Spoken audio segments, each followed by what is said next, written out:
sont des fous du volant, mais rétro. Ils rêvent de Ferrari, Aston Martin ou 2 chevaux, pourvu qu'elles soient anciennes. De 1 000 € à plusieurs millions, certaines se vendent comme des œuvres d'art. Qui sont donc ces collectionneurs de voitures ? Plus elles sont vieilles, plus ils les aiment. Elles ont au moins 30 ans et c'est leur âge qui leur donne de la valeur. Certaines portent des noms prestigieux, d'autres plus populaires. 2 chevaux, Dauphine, 204 Peugeot, mais aussi Ferrari, Bugatti, Jaguar. Les voitures anciennes et de collection ne séduisent plus seulement les nostalgiques d'une époque, ni les plus fortunés. Elles s'achètent aujourd'hui à tous les prix.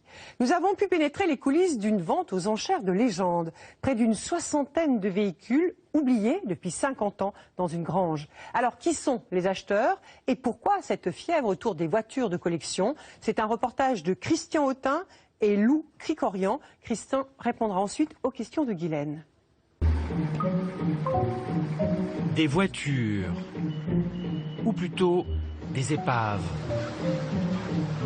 En apparence, bonnes pour la casse. Toutes en piteux état, rouillées, cabossées, et pourtant traitées avec le plus grand soin. Je mets 10 cm en arrière, s'il te plaît. Merci. Pas trop, pas trop, pas trop. Placées sur un piédestal, ces voitures sont des vestiges de l'entre-deux-guerres, des fleurons de l'industrie automobile française. Elles font partie d'une collection hors norme, exhumée il y a quelques mois. Ces morceaux de ferraille vont être exposés au grand jour, comme des stars, avant d'être vendus. Nous débutons les enchères à 100 000. Les amateurs sont venus du monde entier assister à cette vente exceptionnelle.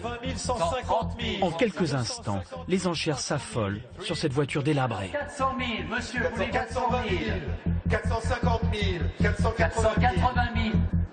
Ah, c'est 125 000. Et d'autres carcasses atteignent même des sommets. 30 millions. À partir d'un certain prix, on peut prendre du plaisir. Nous allons vous raconter l'histoire de cet extraordinaire patrimoine automobile. Il nous a fait entrevoir un monde secret, celui de passionnés comme Laurent Laplace, un amoureux des vieilles autos. Oh là, c'est de la folie. Enfin, c'est un livre. Ou bien encore Christopher Garner, un riche américain, collectionneur depuis plus de 40 ans. Tous les prix ont battu des records, pour toutes les voitures. C'est incroyable. À travers eux, nous allons comprendre les raisons de cet engouement pour les voitures anciennes et découvrir qu'à la passion se mêle parfois la spéculation. J'adjuge. 75 000. Numéro, s'il vous plaît.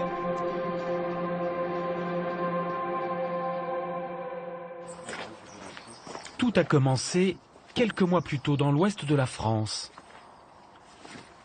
Pierre Novikov et Mathieu Lamour travaillent pour une maison de vente aux enchères. Leur métier, sillonner la France et dénicher des trésors. Dans leur profession, ils ont un surnom particulier. Nous sommes des truffiers, donc nous cherchons en permanence des pépites automobiles. On n'a ni cochon ni chien, on a juste une voiture pour aller vraiment dans des endroits en France parfois qui sont un peu perdus et où il y a encore des très belles autos. Un jour de septembre, derrière ces grilles, nos 2 truffiers bien informés font une découverte inattendue. Dans l'enceinte de ce château endormi, ils trouvent des pièces uniques, abandonnées là, rongées par le temps. Une centaine d'épaves sous des abris de fortune. Des marques françaises aujourd'hui oubliées. C'est un modèle, je crois, assez rare parce que regarde, tu vois les... Et parmi elles, à l'écart, sous cet auvent, on sait qu'elle a été immatriculée en Égypte. Une des pièces maîtresses de la collection. Une Talbot T26, construite juste après-guerre. Elle a appartenu à la famille royale d'Égypte. Ouais. Et t'as vu, elle était grise, hein, d'origine. Je pense que c'est la peinture d'origine. Tu crois? Sous la rouille, les 2 spécialistes ont décelé la perle rare. Son premier acquéreur a du sang royal et ce modèle a été conçu par l'un des plus prestigieux carrossiers d'avant-guerre, Jacques Saoutchik. C'est une voiture unique qui a été dessinée par Saoutchik pour le roi Farouk. Donc on est dans la haute couture automobile. Une carrosserie faite sur mesure. La voici cette voiture au moment de sa splendeur. C'est dans cet état-là qu'elle est arrivée ici il y a 60 ans. Son dernier propriétaire est à l'origine de cette collection. Un riche transporteur des Deux-Sèvres, Roger Bayon. En 1950, passionné par les modèles d'avant-guerre, il achète des dizaines de voitures pour une bouchée de pain.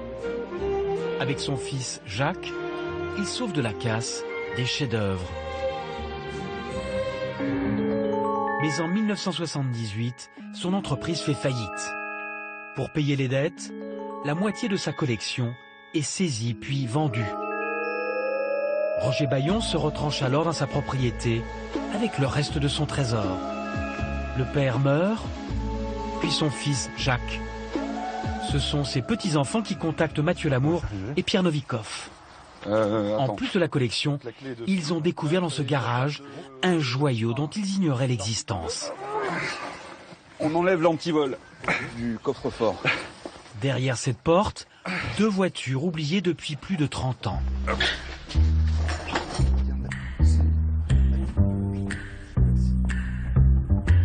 À droite, une Maserati et à côté, le clou de la collection. Ici, le Graal, pour tout collectionneur de Ferrari. La Ferrari 250 California châssis court, construit à 52 exemplaires. Quand on la découvre, oui. On se dit mais c'est pas possible. C'est pas possible. Les Californiens, on les connaît toutes. Les historiens de la marque pensaient que ce modèle avait été détruit.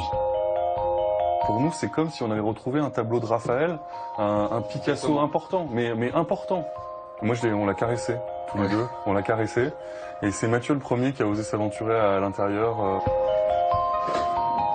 Une caresse et la promesse d'un prix de vente très élevé. Nous l'avons estimé entre 9,5 et 12 millions d'euros, mais le prix, ça, ce sera la grande surprise au moment de la tombée du marteau. Mais en attendant la vente, prends large, braque. Les voitures vont refaire un voyage. Immobiles depuis plus de 40 ans, elles sont préparées et déplacées avec précaution. Cela va prendre 10 jours. Vas-y, encore.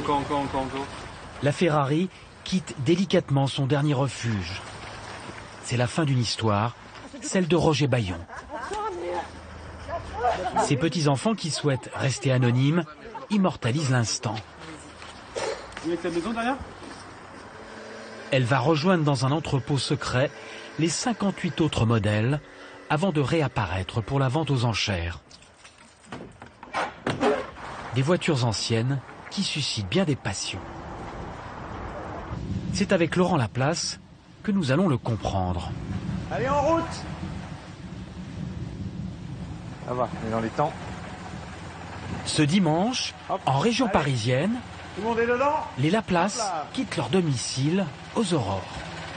Et pour se déplacer, ils empruntent la voiture familiale, une Maurice Léon Bollé de 1932. Laurent Laplace l'a achetée il y a 15 ans. Et à chaque sortie, c'est une fête. Et hop, ça va les enfants, vous n'avez pas froid là ? À l'intérieur, pas de chauffage, rien à voir avec le confort des véhicules d'aujourd'hui. Rien n'est assisté, les freins, c'est des freins à câble. Donc il faut bien anticiper à l'avance. Normalement, il ne faut pas faire craquer les vitesses. Donc c'est bon, elle n'a pas trop craqué. C'est une osmose complète que j'ai avec la voiture quand je la pilote. Ils ont rendez-vous avec d'autres passionnés. C'est la traversée de Paris. 2 fois par an, ils sont plus de 500 à prendre le volant de leur véhicule de collection. Ah là, il y a de l'ancienne, ça y va, ça roule, ça roule. Des voitures de tous âges, de toutes marques, qui font le bonheur des curieux et des photographes. Place de la Concorde, le temps semble s'être arrêté. Les belles anciennes prennent la pause et leurs propriétaires font connaissance. C'est une Matisse pas de pompe à eau, pas de ventilateur. Mais 4 vitesses. Ah oui, boîte 4 vitesses. Ça, 4 plus marche arrière. D'accord. La mécanique, la chose la mieux partagée dans cet univers très masculin. Qu'en pense Madame Laplace? C'est viré en voiture, elle y a pris goût. C'est un moment partagé en famille. On est super bien assis. On traverse Paris, on est photographié parce que les gens trouvent ça magique aussi. Et puis c'est surtout que mon mari, il est tellement amoureux de ses voitures. Je préfère ça qu'une maîtresse. Hein. Ah. Moi, je suis tranquille. Et elle sait de quoi elle parle. La passion de son mari prend beaucoup de place dans leur vie. Nous retrouvons Laurent Laplace à son travail. Il est pépiniériste. Bonjour, messieurs, dames. Bonjour. Ça va et vous? La forme? Un travail à plein temps, mais sa passion n'est jamais très loin. Oui, sans problème. Bon, très bien. Vas-y, Johan. Derrière ses serres, à l'abri des regards, se trouve un autre jardin. Je roule une fois de temps en temps avec. Et c'est vraiment aussi, pour moi, c'est vraiment le symbole d'être ma première voiture. Et combien vous l'avez payé à l'époque? Alors, à l'époque, je ne l'avais pas payé très cher. Je l'avais payé 7000 francs. Donc, qui donne un peu plus de 1000 euros. Sa collection, il l'a constituée au gré des opportunités. Et parfois de façon inattendue, comme pour cette voiture, dissimulée pendant plus de 40 ans. Il y avait un château dans le centre de la France. Et l'architecte, un gros château, l'architecte est en train de faire des plans et il se rend compte que d'un seul coup, il y a quelque chose de bizarre entre deux pièces. Et il casse le mur, et derrière le mur, qu'est-ce qu'il trouve? Cette de l'âge, donc qui a 4500 km d'origine, elle n'a jamais été touchée, jusqu'à la peinture, on voit que la peinture est craquelée, donc c'est une œuvre d'art, c'est extraordinaire.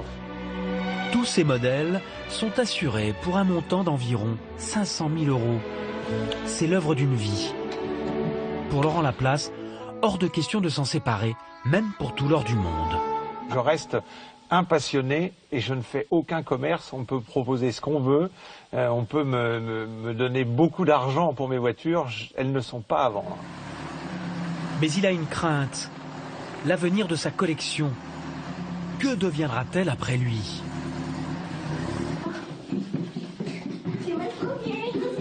Il aimerait bien la transmettre à ses enfants. Et ce collectionneur pense avoir trouvé le moyen de leur faire partager sa passion. Il faudrait qu'on regarde. Alors ça c'est quoi la marque? C'est une Ford Mustang. Et à côté, qu'est-ce que c'est comme voiture? La de Dodge, une Citroën. Dans sa chambre, Louis, le petit dernier, vient tout juste de commencer sa collection. C'est la Lion Bolé. Oui, ça ressemble à un Lion Bolé. Oui. À part que celle-ci, là, tu vois, c'est un torpedo. Au même âge, Laurent Laplace avait lui aussi ses petites voitures. Bon, bah impeccable, alors ça y est, hein. La collection commence. Hein. Le goût des miniatures, c'est une chose. Mais qu'en sera-t-il une fois adulte? Ça serait un de mes plus grands bonheurs maintenant, c'est-à-dire qu'il y en ait au moins un des trois qui puisse arriver à continuer la collection et puis surtout à sauvegarder tous ces modèles qui sont magnifiques. Voilà, j'espère surtout qu'ils vendront jamais tout ça, quoi. Allez. Quel sera l'avenir du trésor de Laurent Laplace? Sera-t-il un jour dispersé aux enchères comme celui de Roger Bayon? À 2 pas des Champs-Élysées, nous retrouvons Mathieu Lamour et Pierre Novikov. Depuis qu'ils ont annoncé la vente de la collection Bayon, ils sont assaillis d'appels. Allô? 235 000. Yes, good morning, sir. It's got everything. It is a Ferrari, it is a short wheelbase. Les acheteurs potentiels veulent en savoir plus sur ces voitures. Pour les renseigner, Mathieu Lamour et son complice ont fait des recherches sur chaque modèle. La Ferrari California leur a ainsi réservé une surprise. Dans ce livre, Mathieu a retrouvé une photo avec l'un de ses anciens propriétaires. C'est une star du cinéma français. Là, nous avons trouvé cette célèbre photo d'Alain Delon et de Jane Fonda dans la voiture de la vente avec les plaques d'origine. On remarque ici 4452, la plaque d'immatriculation que nous avons ici. Et là, le document d'assurance au nom d'Alain Delon.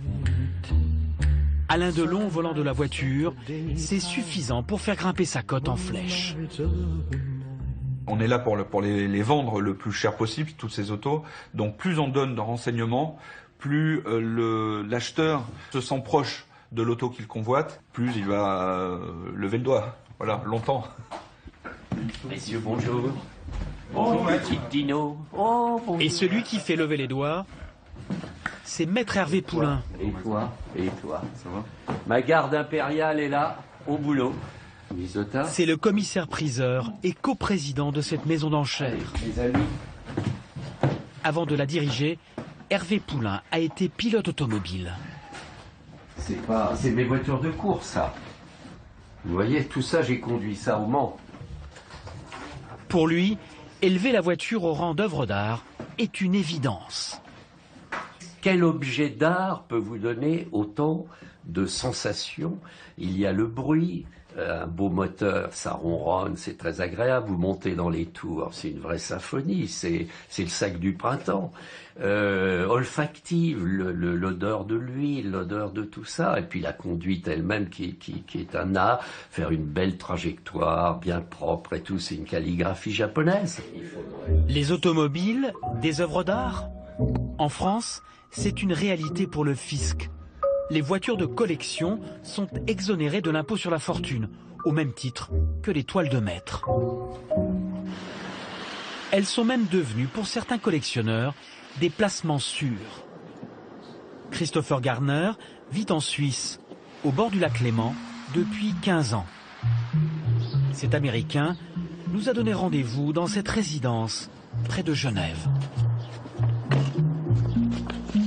À l'intérieur de ce box anonyme, il nous dévoile un endroit que personne ne peut imaginer.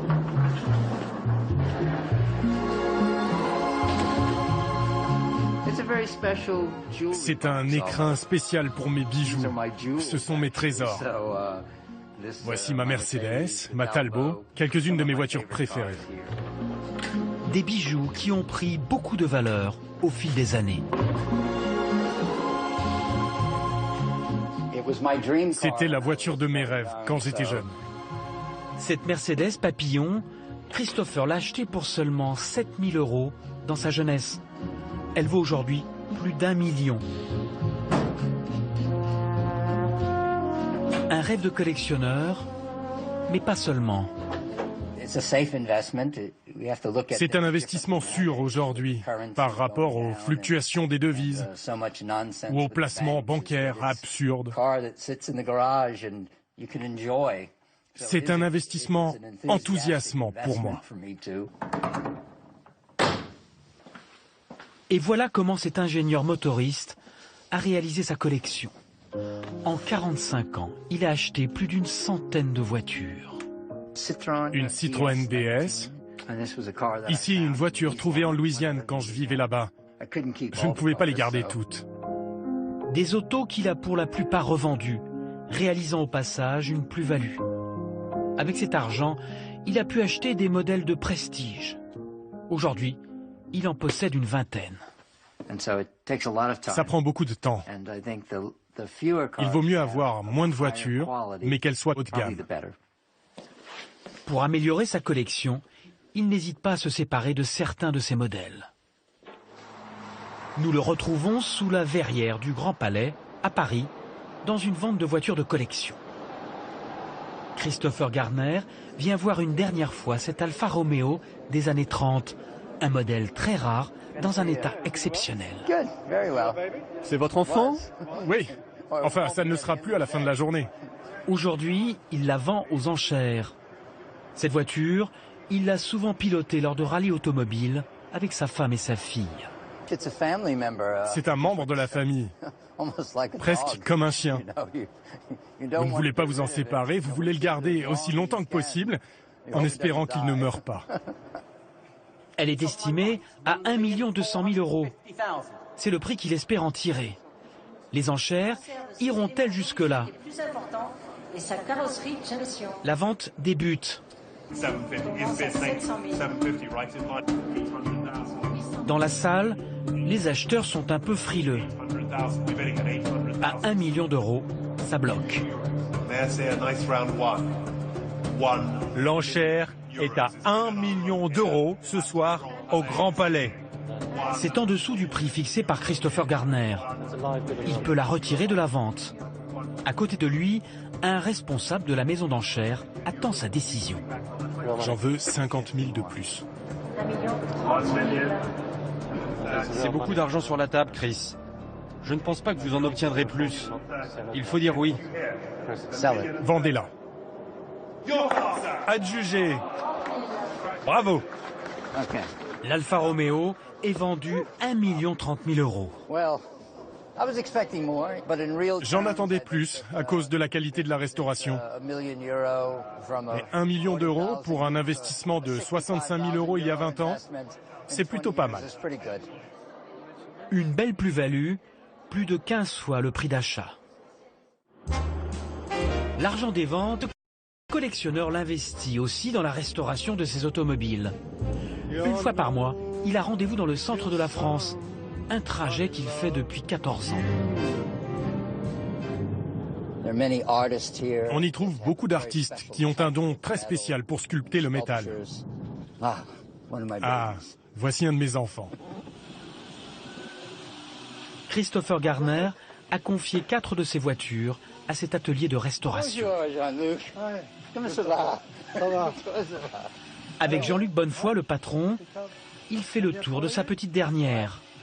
Une Delahaye 1946. Christopher l'a achetée dans son jus. Elle a été entièrement démontée. Voilà. Je vais changer les parties basses. Oui. Ça, tout ça, c'est l'origine. Oui. Et ça, c'est une nouvelle pièce. Oui. Ils examinent ensemble ce qui pourra être sauvé et ce qui devra être refait à l'identique. Les bois sont récupérables, donc ça, c'est OK. Ils pensent pouvoir garder 90% des pièces d'origine. On essaye de sauver le maximum. Il y a des restaurations, les restaurations d'il y a 15-20 ans, on changeait tout, on mettait tout en neuf, les voitures étaient violées. Tandis que maintenant, on préserve tout ça. Mais parfois, c'est plus compliqué et il faut faire de longues recherches. Comme pour cette Talbot, appartenant aussi à Christopher, la moitié des pièces a disparu. Ici ? Ici, oui. Ça, c'est l'origine. Oui. Cette voiture. Exemple, avec les cache-roues avant, ils ont été perdus. Oui. Voilà. Difficile à reproduire à partir d'une photographie. Il nous manque cette cote-là. Unique solution, allez voir le seul autre modèle qui existe encore. J'essaye d'obtenir les gabarits sur l'autre voiture, qui est parfaitement identique. Elle se trouve dans un célèbre musée en Californie. J'ai quelqu'un qui va s'en occuper aujourd'hui pour moi. Ce souci du détail prend beaucoup de temps. La restauration d'un véhicule comme celui-là nécessite des milliers d'heures de travail. À quel prix? Personne n'a voulu nous le dire. Selon nos calculs, la facture pourrait s'élever à 250 000 €. Faire revivre une automobile, c'est ce qui enthousiasme les collectionneurs. Et tous sont impatients de découvrir la fameuse collection de Roger Baillon. Les voitures qui dormaient il y a quelques mois encore sous des abris de fortune sont aujourd'hui dévoilées au public, intactes, dans une mise en scène digne d'un spectacle. Nous retrouvons Laurent Laplace. Il est venu avec Alain, son ami mécanicien. Déjà, t'as vu, c'est noir complet partout. Obscurité complète. On se croirait dans un sanctuaire. Les deux amis se dirigent aussitôt vers un modèle en particulier. Le pépiniériste l'a repéré sur le catalogue de la vente. Ah ouais. T'as vu, il est rouillé de chez rouillé le moteur. Hein. Il est rouillé, mais apparemment il est complet. Et puis il y a tout dedans. Il correspond bien à la voiture. C'est une Talbot. Il y a quand même un peu de boulot. Hein. Prix de départ, 2 000 €. Une des voitures les moins chères de la vente. T'as vu le cuir comment il est? On dirait qu'il est neuf. Ça c'est un cuir que tu le retraites, tu le reprends, il repart. Pour Laurent Laplace, c'est décidé. Il va enchérir sur ce modèle. Je suis épaté de voir l'état de conservation quand on réfléchit que c'est une voiture qui est restée pendant 50 ans dehors. Il faut reconnaître que c'est un modèle qui m'emballe. J'espère que les prix vont pas s'emballer non plus, on va bien voir. Christopher Garner, lui aussi est venu, accompagné de Jean-Luc Bonnefoy, son carrossier. Il a eu un coup de cœur, mais pour un modèle qui vaut 100 fois plus cher. Cette Talbot accidentée, entièrement à reconstruire. Ça c'est bon, ça on peut le refaire. Ça c'est bon. Ouais. Mais il y a un gros problème. Le châssis il est mort. C'est mort là. De ce côté-ci c'est mort. Une mauvaise surprise qui va faire bondir le coût de la restauration. Je pense que on dépassera les 300 000 euros. Ça, facilement. Hein. C'est un projet qui nécessite qu'on y réfléchisse. Je n'aurai pas d'autre occasion d'acheter une voiture de ce type. Il faut juste savoir si je peux lever la main suffisamment longtemps. Et je n'en suis pas sûr. La compétition s'annonce rude. La vente attire les plus riches collectionneurs du monde. Plus de 1500 personnes ont fait le déplacement. Parmi elles, nos deux passionnés. Et à la tribune, Hervé Poulain, Pierre Novikov et Mathieu Lamour en maître de cérémonie. Maître de l'O4, cette T120 coche là encore avec le moteur 3 litres. Le lot 4, ça c'est pour nous. C'est le modèle qu'il a repéré avec son ami Alain. Eh bien, nous débutons les enchères. Nous débutons à 2000. Laurent Laplace lève la main, mais il est vite dépassé. Par mois. 6 000, 7 000, 8 000, Voilà. 9 000. À 20 000. À 20 000, j'adjuge. 20 000 euros. Laurent Laplace est dépité. Bon, tant pis. C'est complètement fou. Je pensais vraiment que ça allait se vendre cher, mais à ce point-là, c'est démentiel. On a des voitures qui se sont vendues le double de ce qu'elles valent, toutes retapées. Et maître, nous présentons le lot 46. Alors. C'est au tour de la voiture convoitée par l'Américain. Ex-Geneva Motor Show. C'est la voiture du salon de Genève 50, du salon de Londres.